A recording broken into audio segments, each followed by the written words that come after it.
नमस्कार, मेरा नाम डॉक्टर सुबुही जाफर है और मैं apex super speciality hospital and post graduate institute में रेडिएशन ऑन्कोलॉजी डिपार्टमेंट में कंसल्टेंट के पद पर कार्यरत हूँ। आज हम बात करते हैं कोलोरेक्टल कैंसर के बारे में। हम कोलोरेक्टल कैंसर के बारे में क्यों बात कर रहे हैं? क्योंकि आजकल इसका इंसिडेंस बढ़ता जा रहा है। अगर हम ओवरऑल इसके रैंक की बात करें तो ये 6 नंबर पे आता है, मेल्स में ये 4th नंबर पे है और फीमेल्स में ये 5th नंबर पे आता है। जो इसका इंसिडेंस देखा गया है वो ये है कि हर साल 70,000 से ज़्यादा नए केसेस ऐड होते जा रहे हैं कोलोरेक्टल कैंसर के।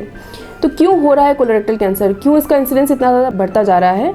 तो जैसे जैसे इसके जो रिस्क फैक्टर्स होते हैं वो ये हैं कि जैसे अगर मेल सेक्स है, एज बढ़ रही है, आपकी फैमिली हिस्ट्री पॉजिटिव है, कुछ सिंड्रोम्स होते हैं जैसे कि फैप हो गया, HNPCC या फिर लिंच सिंड्रोम हो गया या फिर MUTYH एसोसिएटेड सिंड्रोम्स हो गए, या फिर इन्फ्लेमेटरी बॉवल डिजीज़ अगर आपको है, या फिर आपका वेट बहुत ज़्यादा है, ओबेसिटी है, अगर आप प्रोसेस्ड मीट या फिर रेड मीट खाते हैं, अगर आप बहुत ज़्यादा अल्कोहल का इंटेक करते हैं, तो इन सब केसेस में आपको कोलोरेक्टल कैंसर होने का खतरा बढ़ जाता है।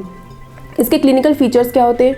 क्योंकि ये आंतों का कैंसर है तो सबसे पहले क्या होगा, पेट में दर्द होगा। उसके अलावा आपकी बॉवल हैबिट्स चेंज हो जाएंगी, कभी डायरिया होगा, कभी कॉन्स्टिपेशन होगा। उसके अलावा आपको भूख कम लगेगी, आपका वेट कम होता जाएगा और आपका हीमोग्लोबिन लेवल भी लो हो जाएगा, यानी कि आप एनीमिया के शिकार हो जाएंगे।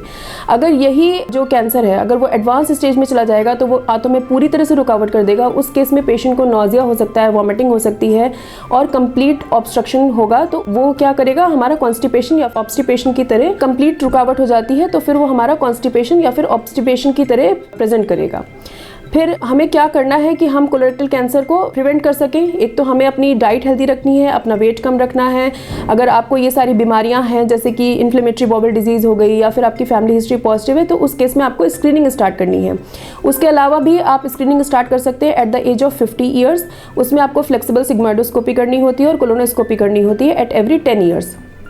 उसके अलावा आप फीकल ऑकल्ट ब्लड टेस्ट कर सकते हैं। इसमें क्या होता है कि हम स्टूल का सैंपल लेते हैं, उसमें हम देखते हैं कि कोई ब्लड के कंपोनेंट्स हैं या नहीं। अगर आप ऑलरेडी एट रिस्क हैं कोलोरेक्टल कैंसर के, जैसे कि अगर फैमिली हिस्ट्री पॉजिटिव है, अगर कोई सिंड्रोम है आपको या फिर इन्फ्लेमेटरी बॉवल डिजीज़ है, उस केस में आपको स्क्रीनिंग जल्दी स्टार्ट करनी पड़ती है। जैसे कि अगर फैप का कोई पेशेंट है तो उसकी स्क्रीनिंग स्टार्ट होगी from the age of 10 to 12 years और उसे हम कंटिन्यू करते हैं 35 to 40 ईयर्स की एज तक। उसके बाद अगर वो निगेटिव आता है तो हम उसे स्टॉप कर सकते हैं।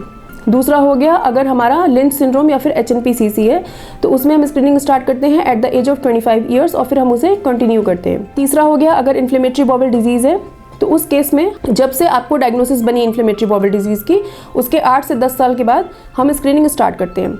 और स्क्रीनिंग हम कैसे करेंगे? हम कोलोनोस्कोपी कर सकते हैं या फिर फीकल ऑकल्ट ब्लड टेस्ट कर सकते हैं। अगर आपकी फैमिली हिस्ट्री पॉजिटिव है तो उसमें 2 ग्रुप्स आते हैं।